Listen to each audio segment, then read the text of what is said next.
Hello and welcome to the podcast. My name is Rhiannon Barry. I am the host of Creative Conversations, and today we will be doing an episode in our Creative Wellness Haven series. Creative Wellness Haven is all about mental health and art interventions, and our guest today is Kimberly of Retro Scripts and Adele of H. Adele Campbell Artist. Now, Be Whimsy Art Loft, that's my company, is just delighted to be offering day and overnight creative wellness retreats in collaboration with the various partners. And Kimberly and Adele are two partners who collaborated with me to run a complimentary day retreat in a community garden a few weeks ago. And so today we come together to talk about how it came to be, what our intentions were, and what we feel participants were able to gain from the experience. Creative Wellness Haven is a collaborative approach at retreat planning to bring quality creative wellness opportunities. We utilize healing qualities of art expression, nature, self-care planning, and this is all to create a safe and welcoming environment to rest and rejuvenate. My business, Be Whimsy Art Loft, offers a variety of activities including gentle painting, forest bathing, and reflection in journaling, and artistic natural workshops with mindful moments, guided meditations, therapeutic expressive arts and crafting workshops, and a variety of other aspects for wellness and healing. No talent is required. You just come and bring your open mind and you enjoy relaxing in our creative venues. So we have day retreats right now in St. Catharines at the Port Weller Community Center. The next one will be in February. And we have some overnight retreats that are being planned right now for a few different venues in Ontario. When you attend a Creative Wellness Haven, which is the collaborative events, you can pause and breathe and create in a newly refurbished community center, boasting forested walking trails and close proximity to Sunset Beach here in St. Catharines. You can paint and craft, forest bathe, and also express yourself within an intimate group. You reveal your best self as you are creatively guided through crafting a more balanced life, and I'm excited to guide you in some of those activities. In our overnight retreats, you can swim, soar, create, and breathe under a million stars and under a common sun and moon in a nurturing and fertile environment where the water flows between islands and straits and trees sway upon rolling mountains full of local folklore. And stay in a lodge that's been carefully built for nature immersion and comfort. Walk, hike, ponder, and reveal your best self to find your place in it all, away from the tethers that bind you to everyday life. And I'm excited to guide you for a whole weekend or 4-day overnight retreat. So the idea of being in nature is one based on the cognitive attention restoration theory, something that I've looked at quite a bit. It looks through the evolutionary lens and assumes that nature makes us feel good. Now, studies conducted with this theory show that naturally, nature is just one of a few involuntarily fascinating settings to humans that allow you to not put effort into and focus into what you are doing. So it gives your body a chance to relax. And two other involuntary attention setting examples would include watching children play or viewing beautiful art. It just doesn't take as much energy. I want to do most of my programming immersed in nature, and that is because nature allows you to rest and restore naturally. It's not a forced endeavor. It's something that can happen without you even noticing. We can reset and rejuvenate in those settings because we aren't focusing on everything that's happening around us. When you live in a busy community, you have to be aware of cars and people and the air quality and the sounds, and it's just a lot of things grabbing your attention. So we do set a lot of the activities for our retreats in a natural setting. So with others or when self-guided, painting does allow us to focus on the moment and provides us with an opportunity to enjoy the present. It enables the everyday stresses to subside, and in the end there is something unique to look at or to share with others, and sharing our art with others provides a sense of belonging and builds confidence, and gentle painting does just that. Gentle painting is a take on the traditional social painting class, but includes meditation, soft music, finger painting, a variety of tools, and the freedom to express yourself with colors. This is not your paint by numbers, paint like me paint class. Rather, with the aid of prompts and simple tips and tricks, we encourage you to create your own masterpiece. Today on the podcast, you'll hear from two of my collaborators, Ajadelle Campbell. She is an artist. She runs inspired heart activities, such as long-term self-care planning curriculums, art activities, guided meditation, and breathwork sessions. And she does have art studio immersion videos that she does live on Instagram as well. And then we have Kimberly.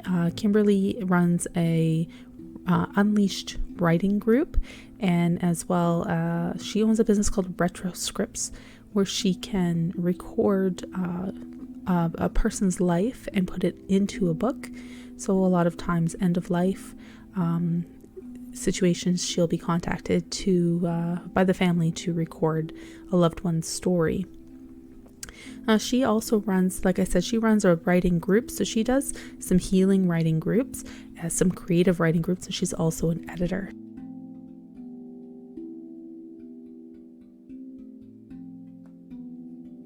Yeah, so I thought the day went really well, to be honest. I think you, obviously, Rhiannon, set the tone for the day right away.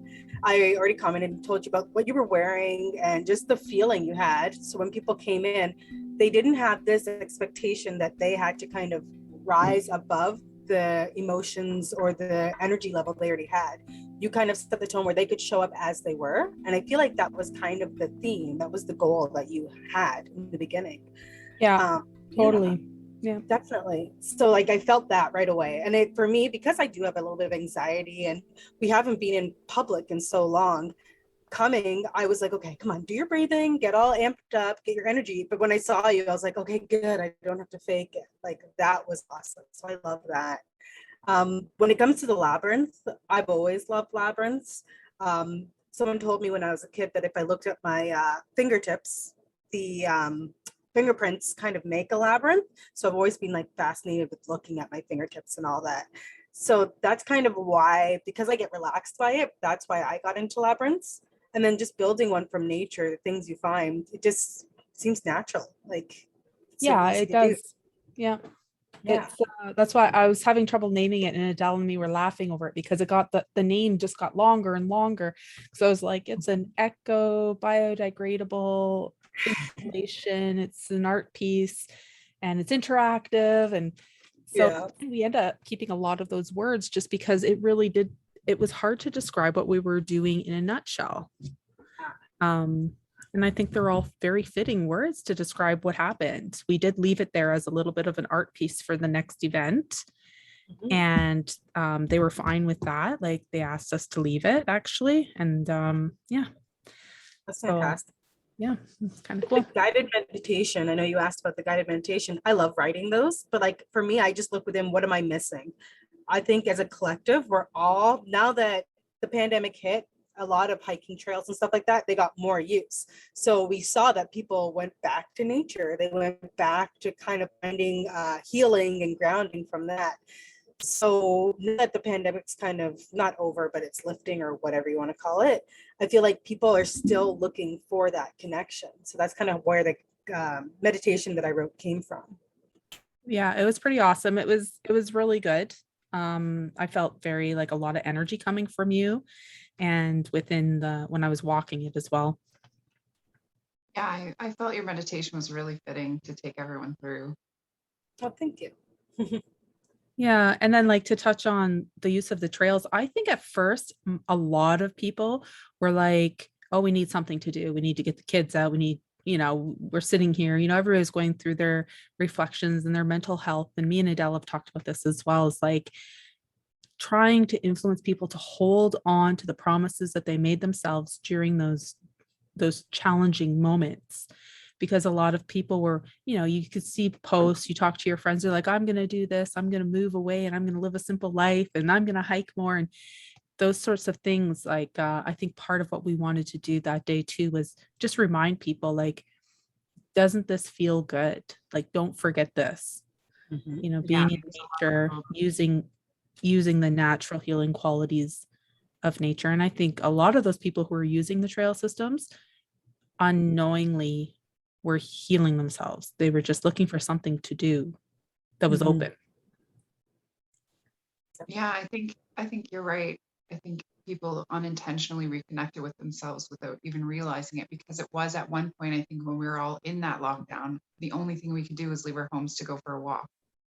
And we inherently all ended up going to those trails, because all of our cities lead to somewhere where there's a path, where there's trees and birds. And I think being led there, and then again, like Rhiannon touched on, just getting back to there and not forgetting that you had that connection and that healing when you went to that space during COVID, that now that things are sort of getting back to a normal, not leaving that behind and always making time for that. Yeah. And it's funny that you say on the outsides, because like one of the talks that I was doing was on, we didn't talk a lot about it because we didn't have a lot of time, but in our longer retreats, I do a talk on the benefits of green space, urban green space in particular. And one of the funny things about the history, it just lines up perfectly with all the other prejudices. The first green spaces that were built, like in New York or like these larger areas, where like the inner cities were like, there was no green space, right? So it was all on the edges of the cities. It was only like in the 70s that they started regreening certain areas, but they would make them like the areas from like England, flat with a little bit of hills and maybe a pond, right? So they were really first built to accommodate, you know, upper middle class people coming back from the war and their children, right? And that's who could access them previously. But since then, all these studies have been done in comparison to really like looking at inner cities and before and after greening, and before and after the type of greening. So in inner cities, you're no longer seeing those like flat open spaces. There still is a level of safety that's put inside of the parks, but you're seeing more of these like labyrinth like hedges and things of those nature that really like you can immerse yourself. You could forget that there's buildings right there, where before it was like pretty flat. So I thought that was cool. And like naturally like leaving spaces in that are like the woods. Yeah, that's what I was just going to say. I live in the forest city here in London, and that's exactly what they do. They leave the natural spaces, they leave the brush and all of the trees, instead of removing it just to place back, certain ones in certain places. They've kind of just let it go wild in some Yeah, the situations. landscaping is off the hook sometimes in some of these too developed parks. Exactly. And I feel like it speaks to the animals as well that are in those parts. A lot of people complain when there's development, oh, there's like wolves or coyotes and da da da da. But in my head, I'm like, what did you expect? You cut down their home. Whereas if you leave it just as it is, at least they still have some place to go. So you can almost like not interact, but they're there. So there's almost like a harmony kind of comes between you guys. Yeah, and the birds, right? And the bird calls, yeah, all of it. very soothing. It's funny that you mentioned like natural habitat, because where the neighborhood that I'm in right now, I remember my grandmother always saying like, this used to be swampland. And I look around at all the houses, I'm like, how did this used to be swampland? But you know what? You always see the Canadian geese. They're always in the same spot, the little turnpike thing around when you get onto the QEW. Every year, giant flock of them sit right there because the rain gathers there and it becomes like marshy. So nature has a funny way of knowing. And amongst all this heavy traffic, they still come back to that one little area. And we've taken over their swampy grasslands. But isn't it interesting that through a pandemic, we all kind of ended up going back to where we came from, which is neat. Yeah, humans came from. Yeah, yeah. So we flocked to it too. Yeah. We did. Yeah, because sometimes there were so many people out in the woods, there was no parking spots. Mm-hmm. Yeah. Exactly. Yeah, spaces that were usually empty, or you see one or two people on the trail, you're like passing people every 5 minutes. Yeah, it was interesting. Yeah, you pull your mask up when you walk by them. Yeah. Yeah, I found some pretty interesting trails around here, some that were tended to the point where you couldn't go any further because they were just like, nobody's been down here in a long time. I love that. Yeah. I like the off the beaten. Like, I don't go off the path because I'm like, I know that you're going to destroy something, but I like that idea of like making a new path or finding something new that no one else has seen before. What trails did you go to, Kim?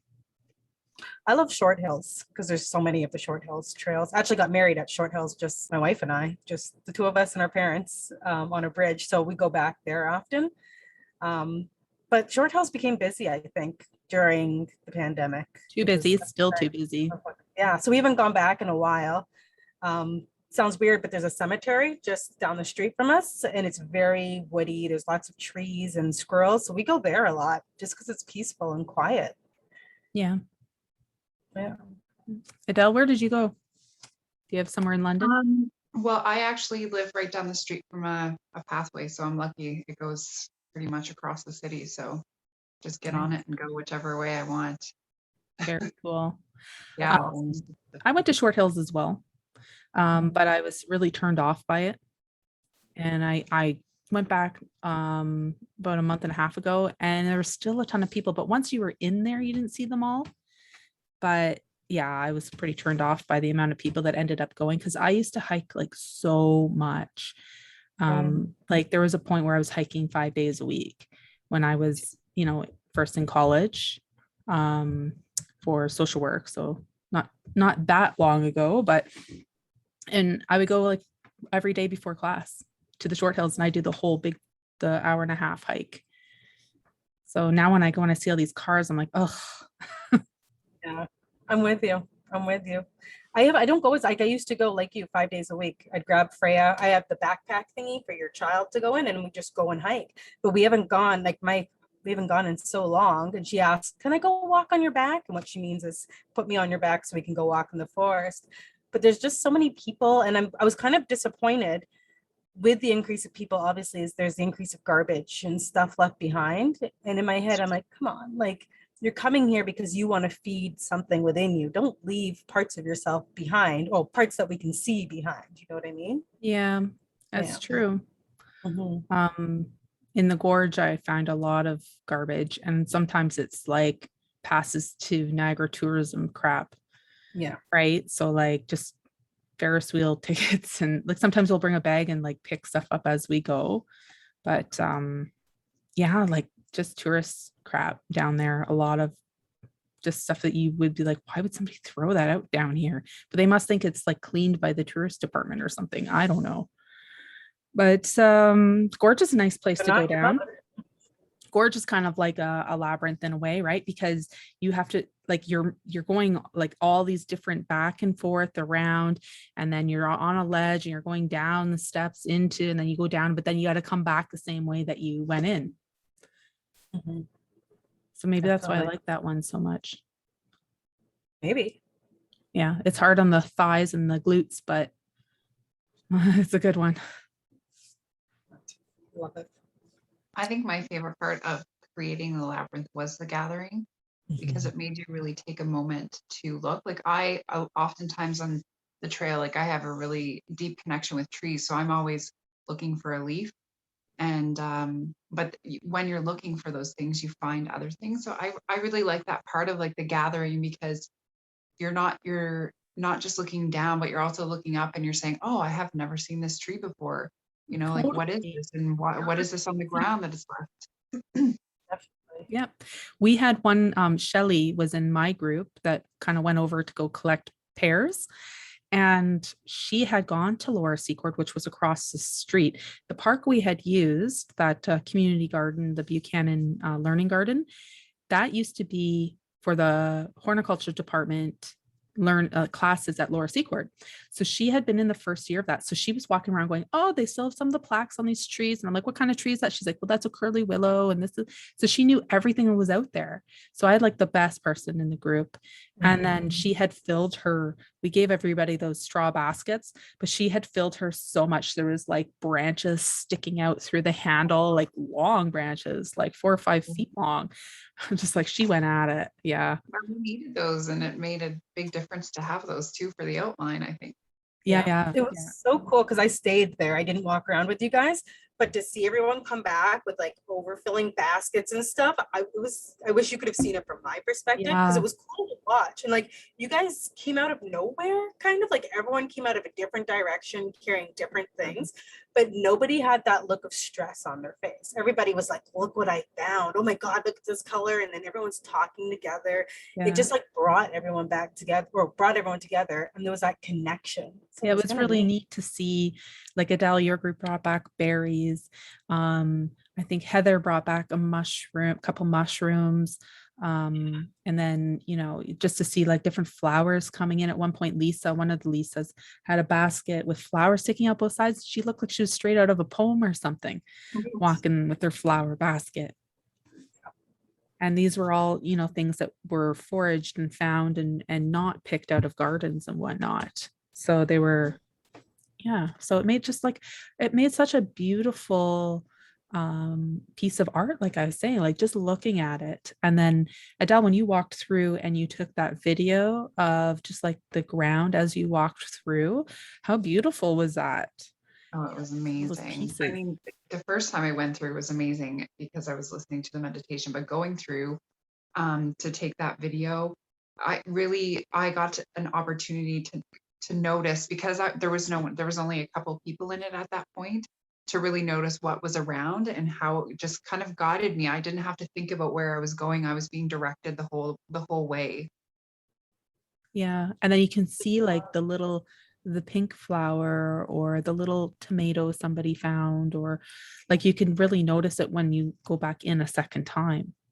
Yeah, I did. And also speaking to the energy of it as well, like there was an energy while I was going through it, and the first time, and when I was exiting, but even more so after everyone had gone through it, I felt like there was like a communal energy covering the whole thing, where we've all walked through it. We've all, you know, had our intentions in there and stopped in the center and left what we needed to, or grabbed something from the basket. But it was just that whole energy of everyone kind of being part of it was really amazing to feel when I was videoing that. Like I was like very emotional, very overwhelmed. Like I could just feel everyone. I could see a little overwhelmness on a few people. Yeah. But there was also the reserved people who didn't show, who told us later that they were vibing with the activity. When I went through, I was like, my mind was so on, okay, like that's the burden of a coordinator, right? Like when you coordinate like events, things like that, you're never actually like experiencing what's happening fully. So I would like to do it again and experience it fully. But I remember at one point I felt like this energy coming up through my legs, and it almost hit my heart. And I went, oh no, you have to pay attention. And I sort of stopped it from happening. And then one of the girls that was walking out of the labyrinth grabbed my hand at that moment. And I was just like, oh, okay, we got to let this happen. But I didn't fully let it happen. But by the time I got to the middle, I made a decision to take the rock that I had been holding and put it in the basket. And then as that person who was had held my hand went through it again, they stopped in the middle and grabbed the rock out. Oh, that's pretty cool. Yeah. So I was watching, like, what are you grabbing out of there? So I made an offering and they took it back, and they made an offering and I absorbed it. And yeah. You made a really good point about the energy sharing there. So that's something I always tell people when they go to in the labyrinth before they go in. If you want to touch somebody, reach out your hand. If you don't want to, then you just keep your hands to yourself. But as you're walking through, you're getting different pieces and different energy. And like you're saying, you could feel it moving up to your chest. Someone else will feel it moving down their arms. But when you make that connection, you're spreading it all through your hands, through your body, right? Yeah. So I like the idea of touching. I'm not afraid of that. So when you do that, you're just sharing. And when you had that rock, whatever you were feeling, because you're a pretty strong person, I believe that your energy goes into that so that the next person that picks it up, maybe it pulls her to it. And then she was like, you know what, I need some of that strength and confidence. And that's what she gains from it, right? Yeah, that's exactly what I was putting in the basket. Love that. Love Strength. it. Yeah. Okay. For anybody who needed it. That's neat. It was interesting for me because I also got touched, and that in that moment it kind of brought me back to the moment, because my head was kind of a little bit all over the place, because I was kind of in the same place as Rhiannon, kind of just making sure that everyone was good. And but that moment was just like, wow, it grounded me in the moment. And then I was like, oh, I have to let all of this go, because I felt like I took a lot of that energy from that person. And I was like, I need to also release this in the middle. But one of the things that I remember going through the labyrinth was that there was this giant tree that was like enveloping the whole area. And I was like, I was so, I don't know, I felt so, I can't even describe how I felt, but in knowing that tree was there, it was like that was guiding me through it to be strong, because I was overwhelmed once I got that touch. I was like, oh my gosh, like that was intense. Mm-hmm. Yeah. Definitely. I love that tree. And when I was reading and saying, feel the roots, one of the ladies after, she was like, you said, feel the roots in my feet. And she's like, I felt them. And she's like, I didn't just feel it. Like I felt something come out. And I was like, yeah, you did, because the tree's alive and it's participating with you. It was probably happy to have us there that day. Exactly. But you know what else was so cool about meditating underneath a tree? The sound, it was a willow. So just like it was a weeping willow. So all of those little leaves were touching each other and creating this swishing sound. It's a very soft swishing sound. And it was pretty amazing. Like I did hear a car go by at one point, but it didn't even bother me because I was just like, this is so cool. There was actually a lot of little birds too, because they had such a beautiful garden and they had berries. There were so many birds around. And yeah, I got that same whoosh from the trees. Like every time the wind blew, it was almost like a wind chime. Yep, exactly. Yeah, definitely added to the experience. It did, I agree. When I was looking up different labyrinths and patterns and things like that, I noticed like none of them were under trees.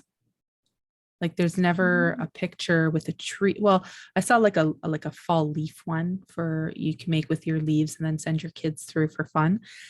But other than that, like unless it was built directly around a tree, I haven't seen any pictures of them under trees. There probably are some because there's thousands of labyrinths out there, but just in like my research, I didn't see any. Mine too. Most of the research I found, even though it was in a green space and it was surrounded by trees, it was always an open space. It wasn't directly under a tree. Yeah. And since we don't have the full story of where the labyrinth, you can't figure it out, but where the labyrinth originated, because it kind of just originated like 4,000 years ago. Pop Maybe up all more. over How the do we world. know? Yeah. Yeah. And all over the world for sure. And then different types of patterns, but a lot of like just natural patterns like that you would find. Like what was the one that you did, Kim? It was just like a very like a 2 or 3 ring sort of. It was just a simple 3-ring round the circle kind of thing. Yeah.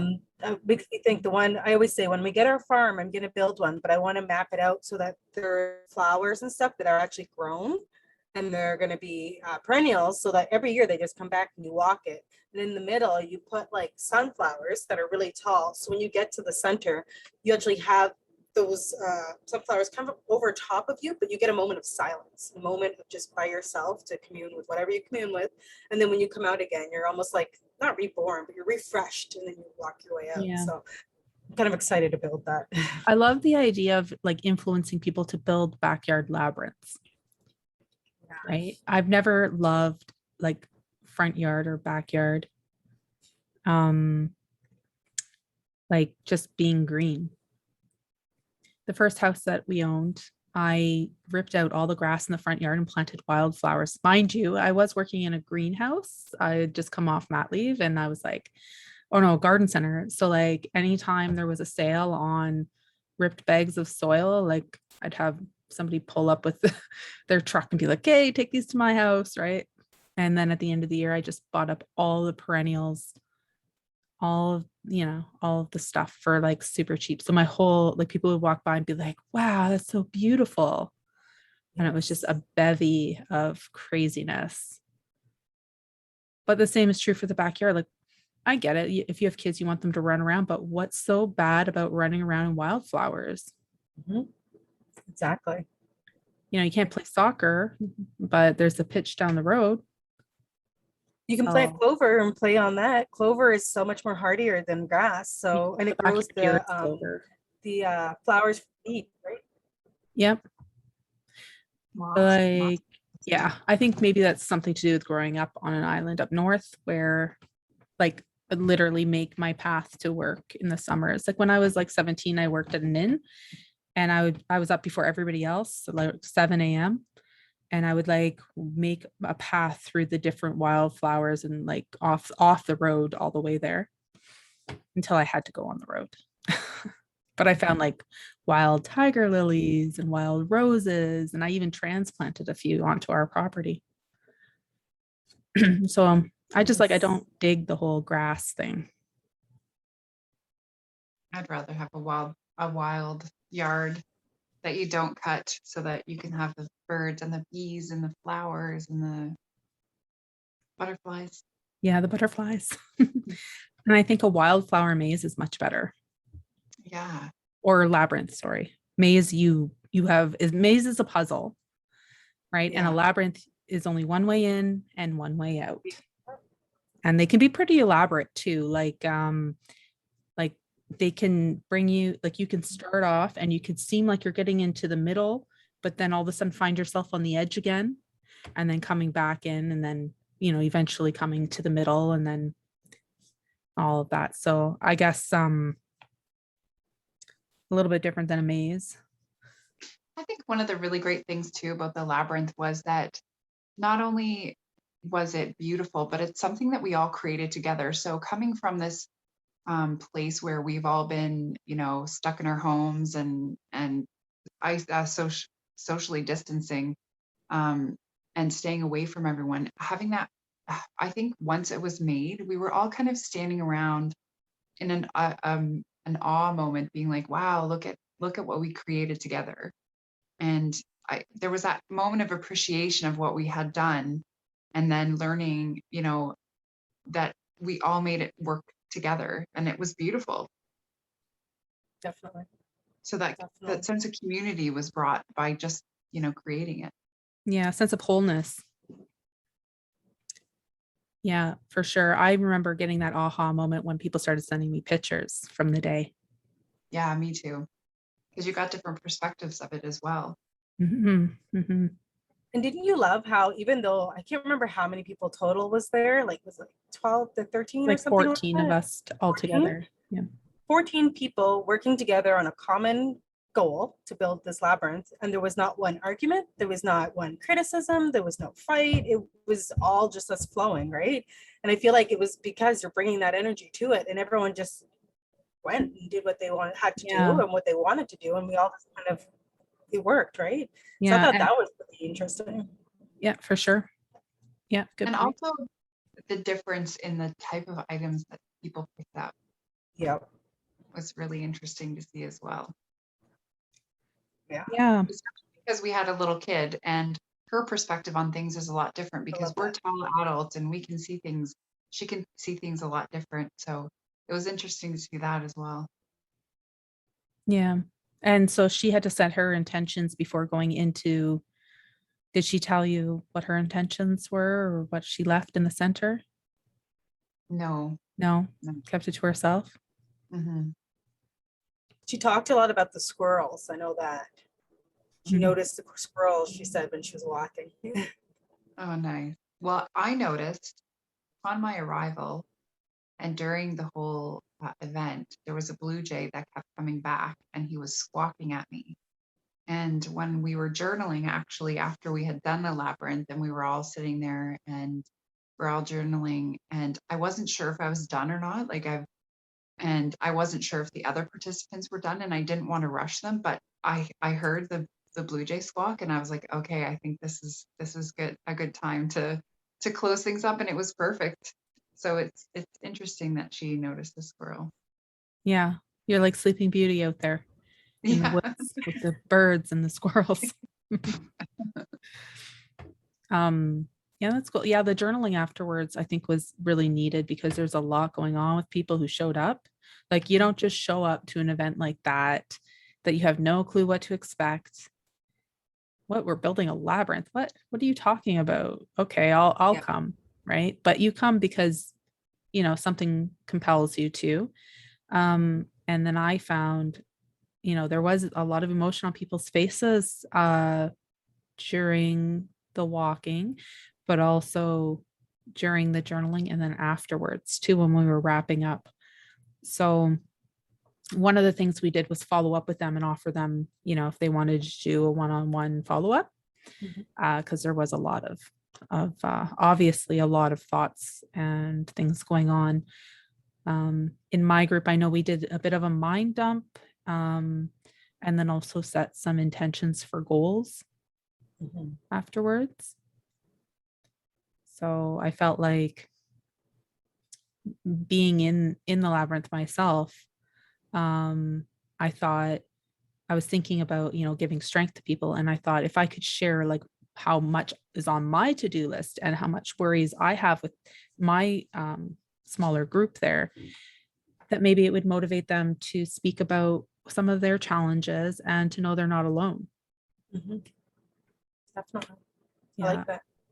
My group took the time to journal about what came up as they walked, like the feelings, the random thoughts. Maybe they noticed a bird or an animal, like just the unconscious things that slipped into their mind as they walked, because that's something the labyrinths are really good at doing. The unconscious thoughts, that's what you're massaging as you walk, because you don't have to focus on where you're going. It just allows things to come. And I was pretty impressed because especially the little girl was in my group, and the squirrel, and she said she noticed the flicking of the tail, and it's how I move too, because I'm like jittery. And I was like, wow, that's like a really good comparison, right, between the two. And somebody else spoke about the feelings that have come up during the pandemic and how they just aren't themselves anymore. They're relearning who they are because they don't want to ever go back to I the way think that's common now. Yeah. yeah. So just having that talk and really us all talking about it and saying we're like, you're lost. Like I think everybody has a sense of lostness to a A degree right grief. now. Yeah. Yeah. So like you just have to Yeah. go through it. And I don't know. It was really good to talk about that. Yeah. Definitely a sense of feeling lost, but also of maybe losing something, losing the ability to be social. For those who had social anxiety beforehand, any progress that they had made, feeling that loss. Exactly. Yeah. So we were trying to make it as comfortable as possible for everybody to attend, and I think we accomplished that. I Adele, agree. what did you find with the journaling session, the outcomes of that? My group really focused on our perception of the whole of the event, like walking through the labyrinth. So kind of focusing on what they felt, like the five senses, like what did they feel, what did they taste, what did they hear, what did they smell while they were going through it, and then afterwards, and focusing on those intentions and what they left, and then how they were feeling in that moment, and to kind of like write that out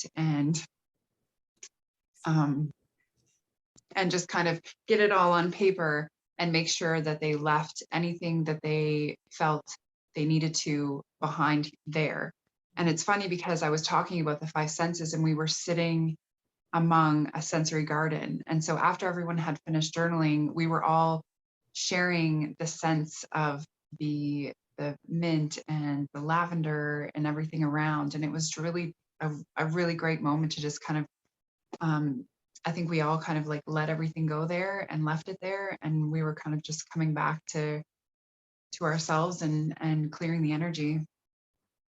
Yeah, that's nice. I saw people sniffing lavender on their way back to the main group. Yeah. So that was It kind was of cool. neat. Yeah. Yeah, we're like, okay, guys, come on over. And everybody's just bent over sniffing the garden. Yeah. Well, and two of the ladies that I had in the group were really emotional, had really some really major emotions had come up going through the labyrinth. And I don't know why I chose them, but I felt like it Mm. was actually, you know, a good thing because we all kind of talked about that too. Like, and I know that there were people that held back because we weren't, you know, necessarily around people that they knew, but there was the two that I had were very open about their emotional experience that they had going through the labyrinth and then getting it out in the journal and kind of just leaving all of the energy of that in the space that we were in. That's really nice. Definitely. Yeah, I'm glad that you know, you had the right people in your group. Sounds like they really got a lot out of it. Yeah. Cool. I don't know if either of you have ever been to like a burning ceremony before, where I always have this idea of doing one with a labyrinth where you get to the middle and there's a fire going, just like a little bonfire, but you've written down beforehand stuff that's holding you back, stuff you need to release. And as you walk, you release it. And then when you get to the middle, you burn it. And it's, you watch the embers go Yeah. up and you watch, you That just would be let it amazing. Kimberly, go. that sounds like a lovely idea. Yeah. We actually, I don't know if we want to announce it yet. Do you want to announce it here or do you want to wait, Adele? I don't know. You don't know. Okay, so we have something in the works. Not yet. No, let's do it. Let's announce it. Why not? It's happening. All right. We have secured a 4-day retreat contract with a resort in Killarney. And we are doing a burning activity there Oh, as part of the nice. programming. Yep. Wow. We have the 4 elements that we're focusing on. And the first element is fire. Like that. And yeah, so we have it all planned out. We're going to be burning journal pages maybe. So yeah, it's funny that you brought that up. Very cool. Yeah. And then one of the other things we want to do is either a labyrinth on the beach, I think, or overlooking the water, depending on the coolness of the weather. But yeah, so very cool. Yeah. I've been kind of researching a little bit like how to do the burning ceremony and so we can bring it all together. Very cool. Make it your own. I love it. Mm-hmm. I love the having a fire in the middle of a labyrinth. That would be so amazing. Like, think how powerful that would be too when you're going in. You build on your property, Kimberly. Oh, it's gonna be there. Don't worry. Right in the middle. Yep. And then in the fall, you can burn the sunflowers, husks, and all of that. Yep. In our backyard right now, it's too small, but I had my father-in-law build out of a tire rim, just a little mini fire pit kind of thing, but we can move it around. It's so small. So every now and then I'll make like out of rocks, a little walking formation for my daughter. So that the fire is there at the end. She obviously doesn't understand what we're doing, but we'll walk it and have written on leaves, different messages or like different negative parts of our week. And then we'll just burn it and walk back out again. So it's kind of fun. Oh, that's really cool. Yeah, you're like a master builder. That's a great way for someone to do that in their backyard too, if they already have a fire pit. Yeah, it's a good idea. Like, I know we handed out like a few maps of different like labyrinths that people could build on their own that day. And I hope people do follow those and build their own labyrinths out of whatever. Like, it could be brick. Like, I would love to see one. And I was considering maybe trying to find a partner to partner with to get one built here in Niagara. Sorry. In Niagara. And maybe there's a grant for that. Well, Burlington has a public one, so I don't see why St. Catharines can't either. Yeah. Cool. But I don't know, is there one around here, Kimberly? Is there like a walking one? Not that I know about. I've gone online and like Googled it, but just the Burlington one comes up. Even if you put St. Catharines, that one pops up. So I'm guessing there isn't. Sometimes they're in like stonework too. Mhm. Like, like on a pathway or something. Who knows? There might be one. We just don't know about it. But yeah, if not, then we should build one. Agree. Get to work on that one. Yeah. So you to do one not in your backyard. I believe Kimberly mentioned that you can also do them just in like a sandbox or On a piece of paper, even just draw it and just with your finger. I like the sand because then you get the texture, right? yeah, finger labyrinth. Then you can move it around and yeah, those are cool too. If you ever get the chance to do that with your eyes kind of like half closed, it like is mesmerizing, kind of like your finger. It's weird. Like you'll see what I mean if you ever try it. But yeah. Like sort of like a spiral might work too. Mm-hmm. You want to just follow a spiral with your finger.